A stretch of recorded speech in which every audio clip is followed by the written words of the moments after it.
Hello everyone, it's Myung-Jan. Today I am going to read S66048, Art and the Nerves of Steel. Chapter 1. Sir Buster let out a deep sigh. Here he sat, looking out a window in the tower of Baxter Castle. It was a bright sunny day, but Sir Buster could not enjoy the view. Other knights might be out fighting dragons or rescuing villagers in need, but not Sir Buster. He could not even stay busy polishing his armor or sharpening his sword. At the moment, he was a defenseless prisoner. He had not been captured, though. He had not been defeated in battle, so Buster could not blame his troubles on someone else. No wizard had tricked him. No mighty warrior had defeated him. He could blame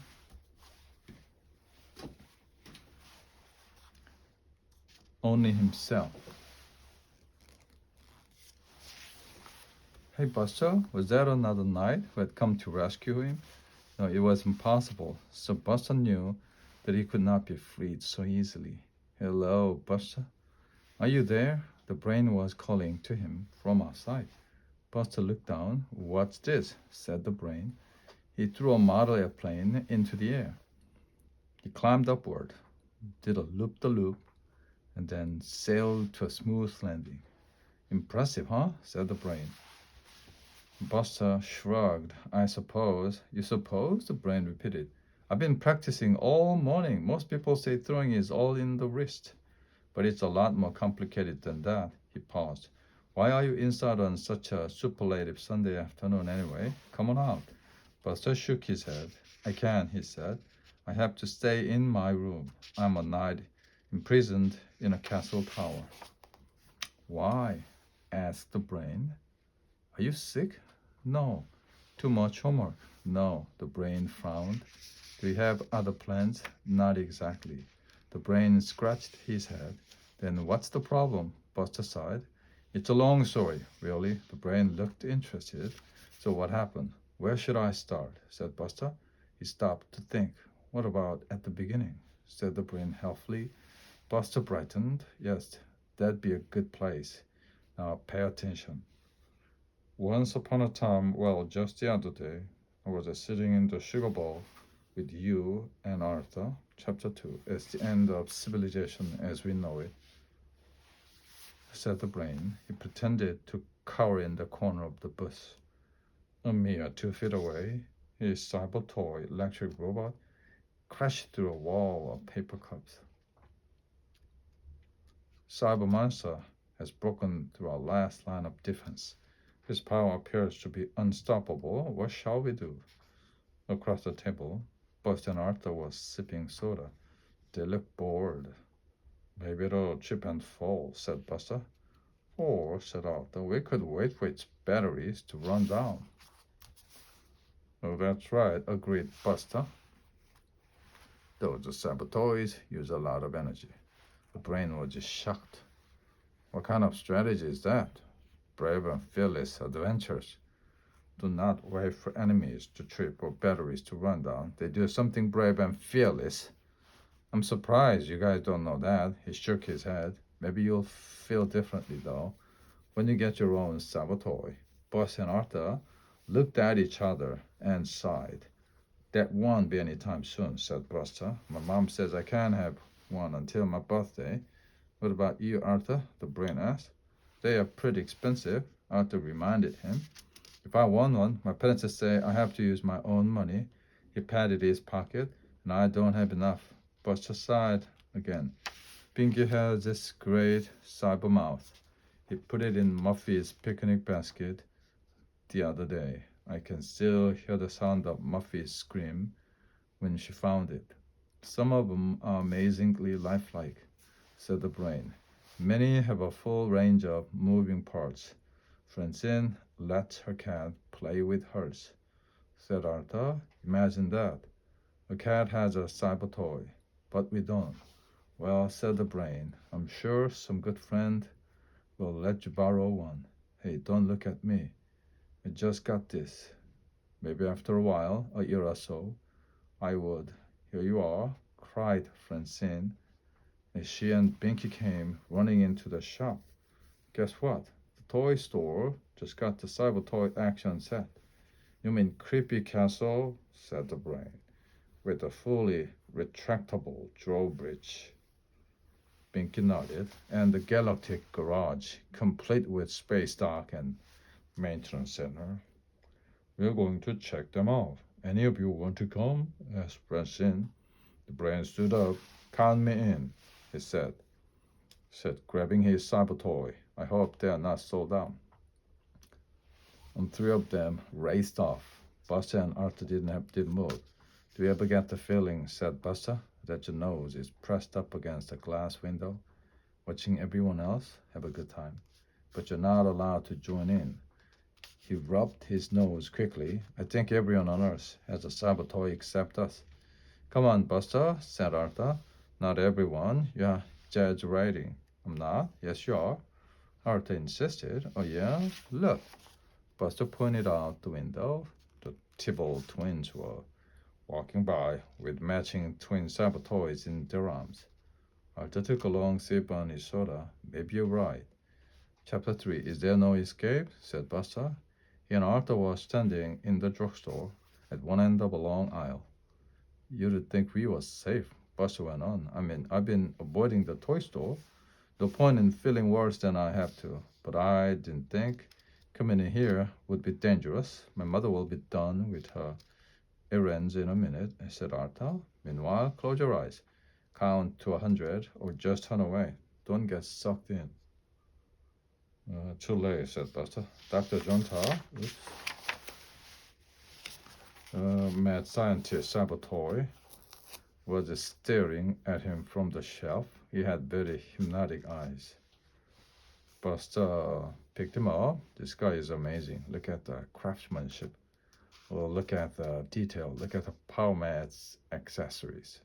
And look at the price, added Arthur. True, said Buster. Arthur noticed the bionic bunny puzzles on the next shelf. What about these? He said, putting down his backpack. They are a lot less money. Buster continued to stare at Dr. Jontar's hypnotic eyes. The brain, Binky, Francine and Muffy were playing with their cyber toys at the sugar bowl. Suddenly there was a heavy knock at the door. Stand back, said Buster. Make room. Everyone looked up. Buster entered and put Dr. Jonta on the table. Dr. Z spun around and shot out beams of light from his eyes. Wow, Buster, said the brain. That's the coolest cyber toy ever. I'm not letting it do any experiments on my cyber mouth, said Binky. Dr. Jonta is not interested in cyber mice. Buster said quietly. He's interested in world domination and he's mine.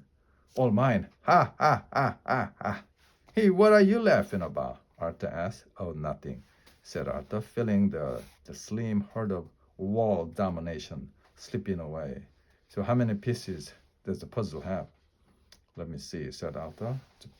Buster noticed that Arthur's backpack was open and Dr. Z was still staring at him. Buster looked back and forth from Dr. Jonta to the open backpack. Cyber toy backpack. Then Buster quickly dropped Dr. Jonta into the backpack. Oh, here it is, said Arthur. Only 100 pieces. Way too easy. Yeah, said Buster. Come on, let's go. He picked up Arthur's backpack, zipped it shut and handed it to him.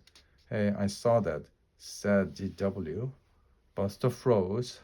So what? Asked Arthur. She pointed to the bionic bunny lunchbox display. I saw that on TV. Buster wiped his forehead. Me too. I definitely saw it on TV. There's nothing wrong with your eyesight, DW, or your memory either. I guess not. Come on, Arthur. Mom's ready to go. Mrs. Reed was waiting with Kate in the checkout line. Do you want a ride home, Buster? She asked. No, I think I'll walk. You want to come with me, Arthur? No, thanks. I've got homework to do. Okay, Buster frowned. DW, who are you waving at? Up there, she answered, pointing the camera mounted on the wall. See, Kate, we're on TV. Smile. That's not TV, said Arthur. That's a security camera. What's the difference? Said DW. Either way, you know someone is watching. Buster gulped and hurried out of the store. Chapter 4. As Buster hurried home, he barely noticed anything around him. His heart was pounding, and his eyes were wide open with dread. His route took him past the ball field, where Binky and Francine were playing a game with some other kids. As the pitcher wound up to throw, the runner on first base started for second. The catcher fired the ball over to second as soon as he got it back, but the runner slid in safely. He stole second base, said Binky. Way to go. Go for broke, Francine shouted. Steal third. No stealing, cried Buster suddenly. Stealing is bad. Binky and Francine turned around. What are you talking about, Buster? Asked Binky. Francine frowned. Are you okay? Oh, sure, Buster shrugged. Never been better, just a little caught up in things. I guess I'll see you guys later. He ignored the puzzled looks, continued on his way. What have I done? He said to himself. I'm a criminal. A siren suddenly wailed as a police car whizzed by. Buster jumped. They had come to get him. Boy, that was fast. But wait, how could they know he was guilty? They had no evidence, so he was safe. But wait again, there was evidence. After all, it was just somewhere else. It was not at Arthur's house, but it wasn't dark because two police cars were parked outside. The light flashing crowd had gathered, and everyone watched as the front opened. He's agreed to come quietly, said one police officer. I don't think he wants to cause a scene, said another. They stepped aside as Arthur made his appearance. His parents, DW and Kate, looked on in shock. I'm innocent, I tell you, Arthur shouted. That's what they all say, said the first police officer. Arthur looked up at him. Well, maybe they have a good reason. Don't worry, Arthur, said his father. I know the food in jail isn't that good, so I'll make you something special. Are those handcuffs really necessary? Asked Mrs. Reed. Arthur has always been such a good boy. Well, not always. Remember the time? Sorry, ma'am, said the officer. But when a criminal has itchy fingers, we like to keep him under control. You never know what he might set his sights on next. But I didn't do anything, Arthur insisted. I've been framed. I didn't put the saboteur in my backpack. I don't know how it got there. He glanced around wildly. Look, there is a Buster. He's my best friend. Buster, tell them.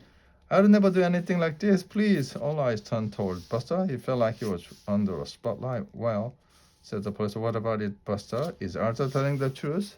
Buster cringed under the glare of so many eyes. I don't know. Sometimes people do very strange things when they're under pressure. Aha, cried the police officer in triumph.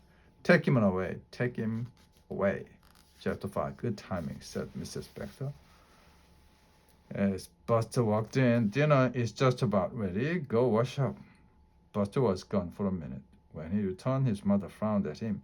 You know, Buster, you look crooked. Crooked? Buster gulped. Really? You can tell. His mother tilted her head to one side. Definitely crooked. You can see from there across the room. Oh, I think anyone would notice. Buster gasped. You do? Certainly, it's the way your shirt is hanging out. If you just, that's much better. Buster tucked in the rest of his shirt and hid his reddening face behind the glass of milk. But I had quite a day, his mother went on. The trials of putting out a newspaper don't get much attention these days. Did you say trials? Asked Buster. His mother nodded. Two reporters got into a big argument. One accused the other of robbing him of a big story. Did you say robbing? Buster asked. His mother nodded again. Oh yes, voices were raised. I can tell you that. People could probably hear them all over town, she sighed. Of course, both reporters have been under a lot of pressure. They've done good work lately and probably feel like they've become prisoners of their own success. Prisoners, Buster repeated. All rise. Ordered the court bailiff. The courtroom of the Honorable Judge Durapan is hereby called to order. You may take your seat, said the judge. Now, how did you spend your weekend? I studied motion detecting security system, said the brain. I read Crime and Punishment, said Francine. I went on a field tour, said Binky, to the police station. And what about you, Buster? Asked the judge. All eyes turned toward him. I stole a saboteur from the drugstore, Buster muttered. Everyone turned to stare. What was that? Said the judge. Speak up, speak up. I stole a saboteur, Buster shouted. His friends gasped. All by yourself? No, Buster admitted. I used Arthur as an unwitting accomplice. His friends gasped even louder. Well, Buster Baxter, said Judge Redfern, you have definitely shown your true color, or should I say your true stripes. He banged his gavel sharply, and poof, Buster looked down to see himself wearing prison clothes. No, he wailed. Buster, are you all right? Asked Mrs. Baxter. Sure. What do you ask? Well, you have this funny look on your face and you've arranged your peas into stripes. She took a closer look. They actually looked like the bars of a cage. Buster looked down at a jail cell. He murmured, what was that? Nothing, said Buster. He paused. I have to go see Arthur now. Mrs. Baxter looked surprised. It'll be dark soon. I'll be quick. I promise. Can't you just call him? His mother asked. Buster shook his head. No. It's complicated. This is the kind of talking that has to be done in person. The end.